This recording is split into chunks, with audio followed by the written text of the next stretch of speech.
What's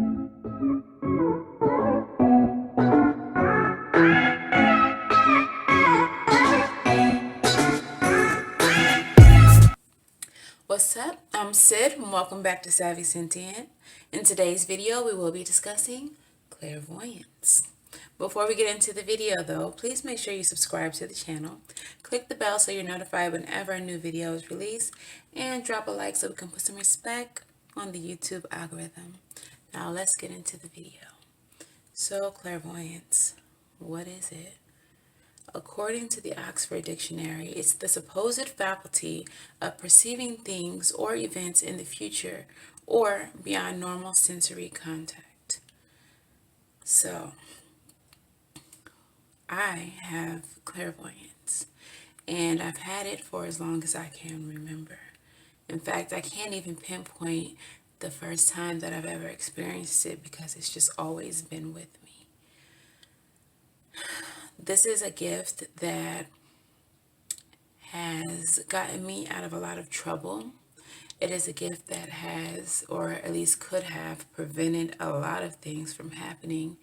And it is a gift that has foretold of unfortunate and tragic events in my life. So let's start with the dangerous situations. In my early 20s, I was out here. out here. I was in these streets. I dropped out of college and I started dancing in various cities. And on one occasion, I dreamt of a apartment building that I would be staying at with a girl and like club owners. And when I started working in Birmingham, Alabama, I went to this club. I had no idea where I was going to stay that night.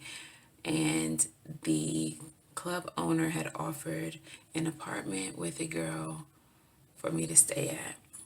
Upon making it to this apartment, this place was exactly the place that I was at in my dream. In the dream, though, we had killed a man and we were really unbothered by the event, which in a normal situation, obviously you would freak out because you have a dead man in your vicinity. But in the dream, calm, cool, and collected, we killed a man, ha ha ha, whatever.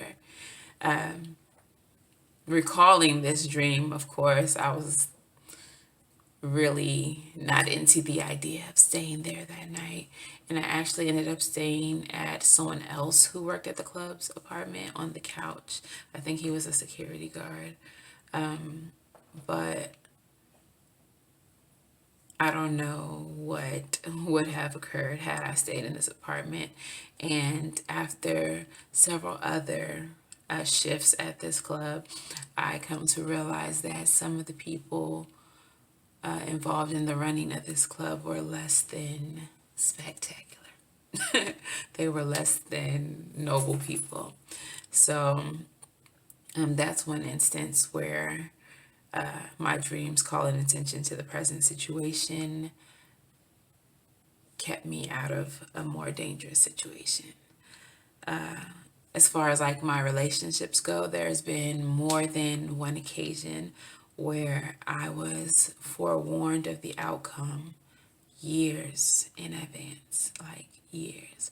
One of my longest relationships was an 8-year relationship with a guy who I met in college. And in my dream, I was at like a football game with him or like a football stadium. And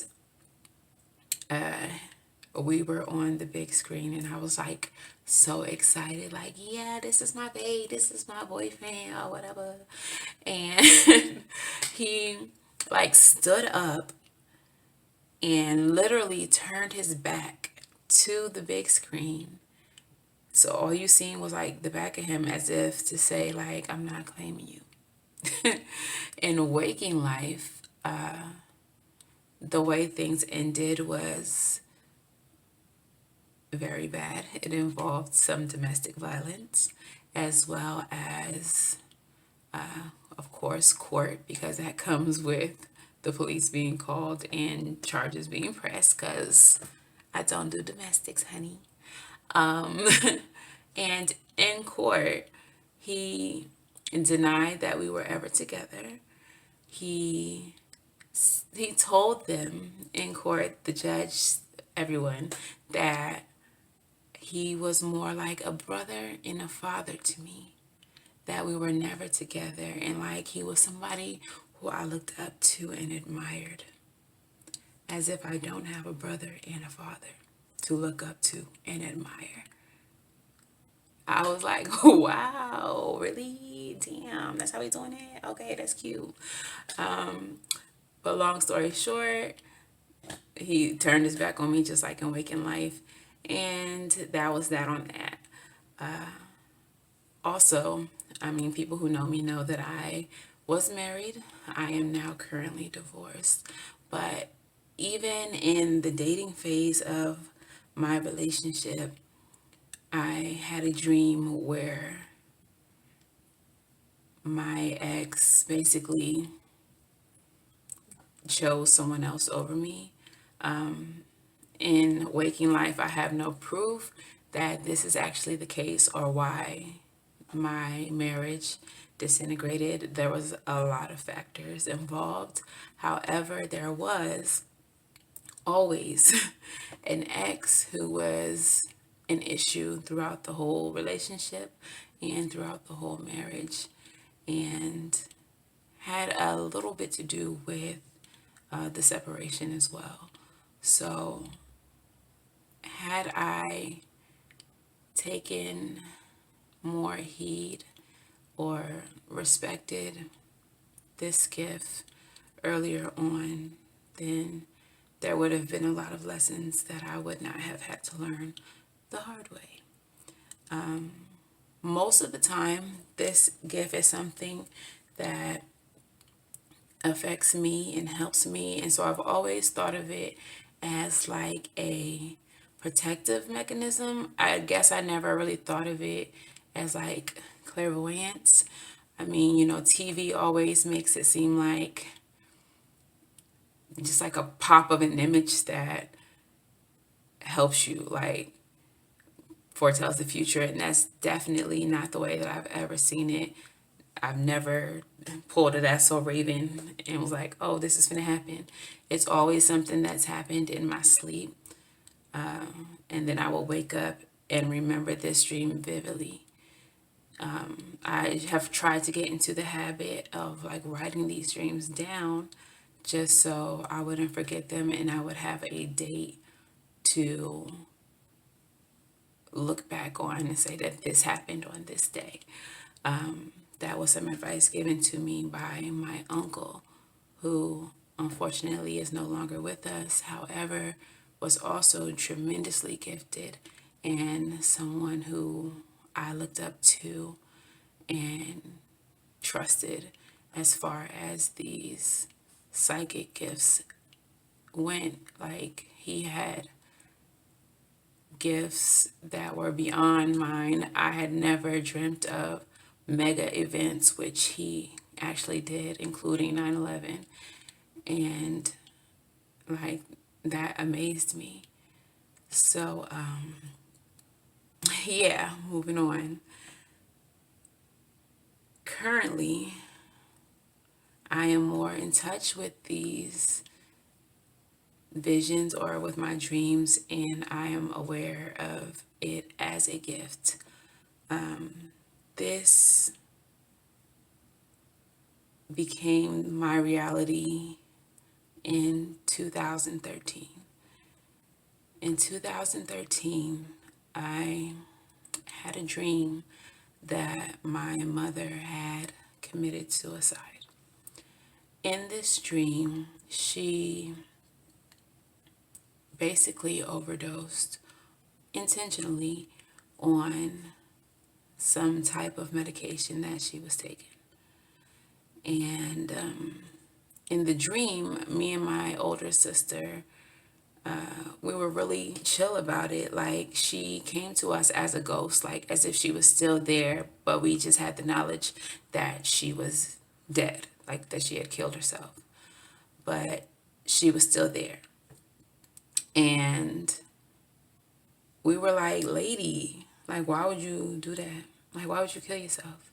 And it was because in the dream, her husband had either killed himself or died in a fire, and she just wanted to be with him. So we were just like, okay, we're flex, but whatever. In waking life, about a month or two after I had that dream, my mother actually did pass. And I was made aware of this while I was at work. I was called to the office, and the person who called me in was instructed to not tell me anything. Of course, this person didn't listen and told me that there was a death in the family. At the time, a friend of mine was staying at my house, so I'm thinking, oh, she's trying to play hooky, like she's trying to get me off of work, like what we finna get into, like what she want to do. So I was escorted out downstairs, and she was outside waiting for me. And the first thing that she says is, you need to call your sister. So she gives me her phone with my little sister's number in her phone, like ready to be dialed. They don't know each other. They've never met each other. So, you know, that feeling in the pit of your stomach, like my heart just drops. I call, of course, and my little sister informs me that my mother had actually died. I was also informed that at that point, they thought that she overdosed on medication. Upon further investigation, though, it was found that she actually did not, that the date on her prescription and the number of pills corroborated. They, like, everything lined up. So that was not the case, but upon first glance, that's what it looked like.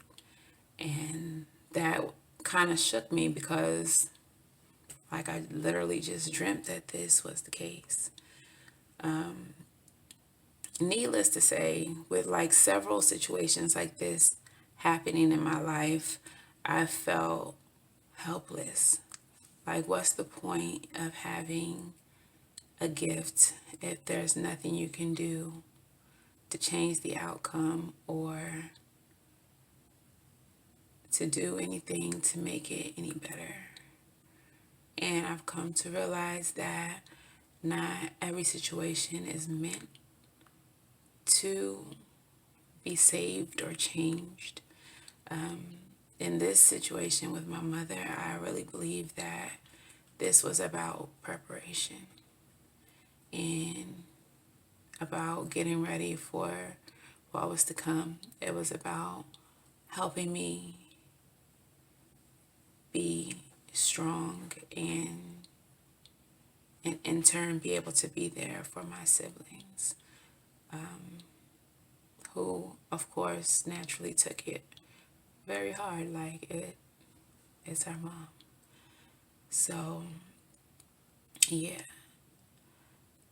fast forward to just a couple years ago is when I actually got my hands on my first tarot deck. I'm able to provide more tangible assistance and guidance for other people. So I don't think I ever thought of it as a curse, but now I do feel less helpless when it comes to having a gift of foresight. So yeah, that's that on that. That is my experience with clairvoyance.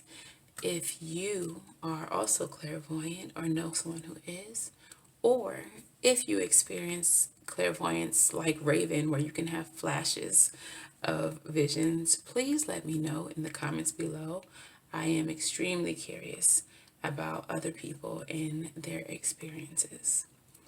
But that concludes today's video. Until the next time I see you, love and light and everything bright. And please make sure you follow me on other social media.